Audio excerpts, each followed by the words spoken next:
오늘 영상에서는 연결망 시각화라는 주제를 다루려고 하는데요. 이 연결망 시각화를 또 하는데 최적화된 도구인 게피라는 소프트웨어 사용법도 알아보려고 합니다. 사실 다른 영상과 달리 이 연결망 시각화와 게피 사용법은 상당히 많은 영상이 필요할 것 같습니다. 그래서 어떻게 보면은 대장정의 시작이라고 할 수 있는데 저도 좀 기대가 됩니다.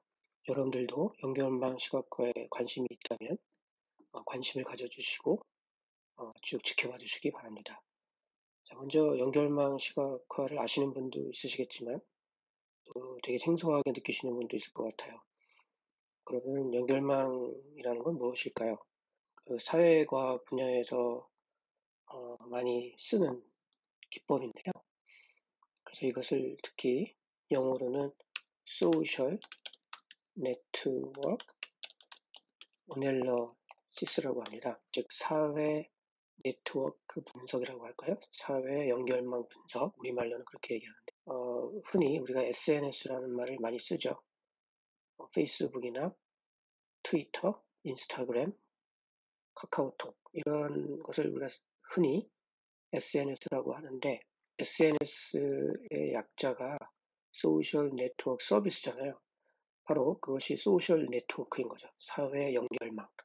그러니까 페이스북 같은 걸 예를 들면 사람과 사람 사이에 우수한 관계로 얽혀 있지 않습니까? 그렇지만 모든 사람이 모든 사람에 연결되어 있는 것은 아니고 다양한 방식으로 사람들이 연결되어 있는데 그것이 바로 사회 연결망이고 그것을 분석해서 시각화하면 어떤 구조를 가지고 있는지 또 어떤 모양을 가지고 있는지 분석할 수 있겠죠. 그것이 바로 사회 연결망 분석인 것입니다.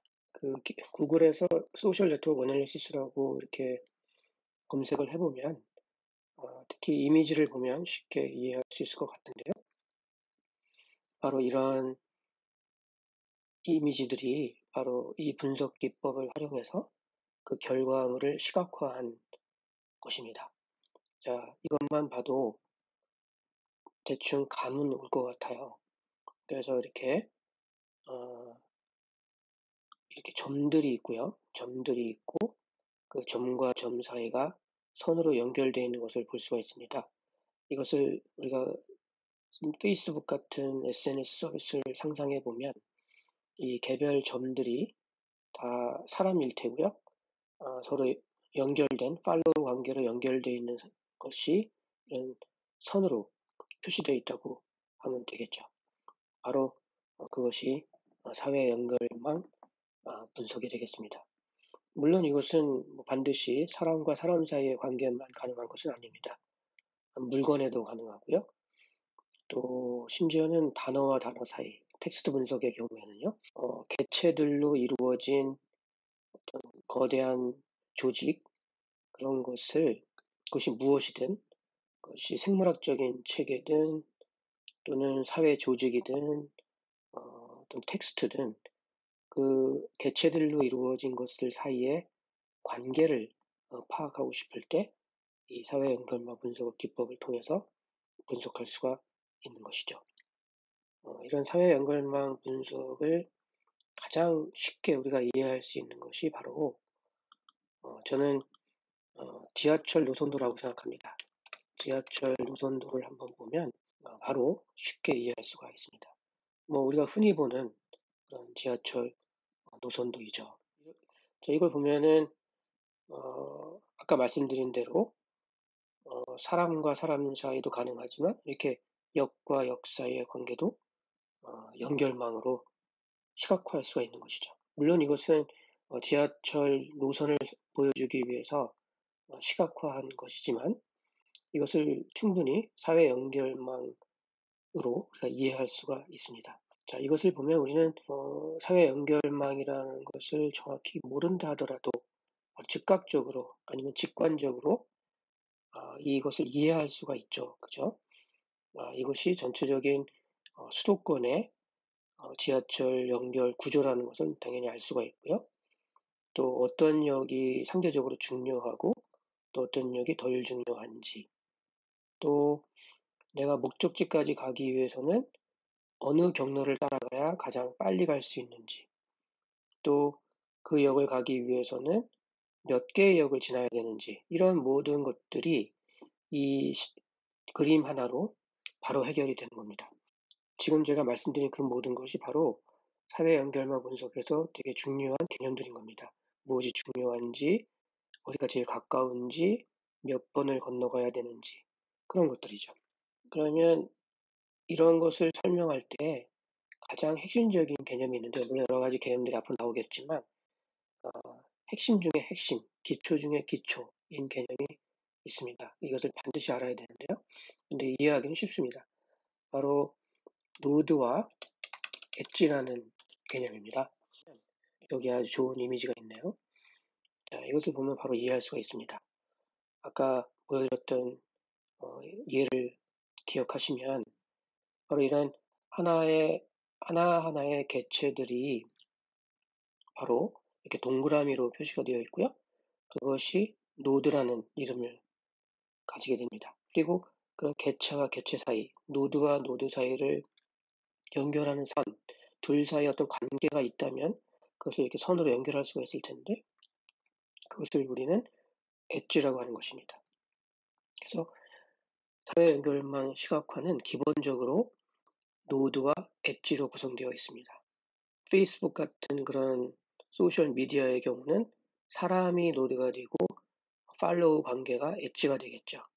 지하철 노선도의 경우는 역이 노드가 되고 그 역과 역 사이의 전철 노선이 바로 엣지가 되겠죠. 바로 이것이 사회 연결망의 핵심적인 개념입니다. 노드와 엣지라는 개념만 오늘 이해하셔도 충분히 성과가 있는 것입니다. 자, 그러면 이런 것을 시각화하는 것을 어떻게 할까요? 그리고 데이터가 굉장히 많은 경우 그것을 일일이 손으로 하는 것은 불가능하겠죠. 시각화를 아주 쉽게 해줄 수 있는 그런 편리한 도구가 바로 이 GEPHI라는 도구인데요. 여기 나와 있죠. 첫 번째. 자, 이거 들어가 보겠습니다. 바로 이렇게 생긴 도구이고요. 이런 시각화를 가능하게 해주는 거죠. 노드가 굉장히 많고요. 이런 아주 빅데이터라고 할 수 있는데 이것과의 관계를 파악하기 위해서 이런 시각화를 할 수가 있고, 이렇게 그림을 그려줄 수 있는 도구가 바로 이 게피라는 소프트웨어입니다. 그런데 여기서 보시다시피 이 게피는 오픈 소스이고요. 무료입니다. 이렇게 좋은 도구를 무료로 제공해주는 사람들이 있다는 게 정말 고마울 뿐인데요. 정말 이런 분들한테 감사하고 싶은 마음입니다.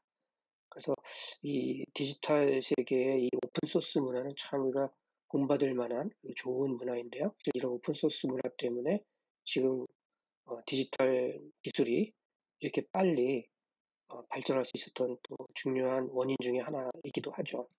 그리고 이 소프트웨어는 윈도우즈, 맥, 리눅스 상관없이 다 잘 돌아갑니다. 그리고 다운로드 받고 싶으시면 이 버튼을 누르시면 바로 다운로드 받을 수가 있고요. 다운로드 받아서 설치하고 사용하는 것은 다른 영상에서 소개해 드리기도 하고요.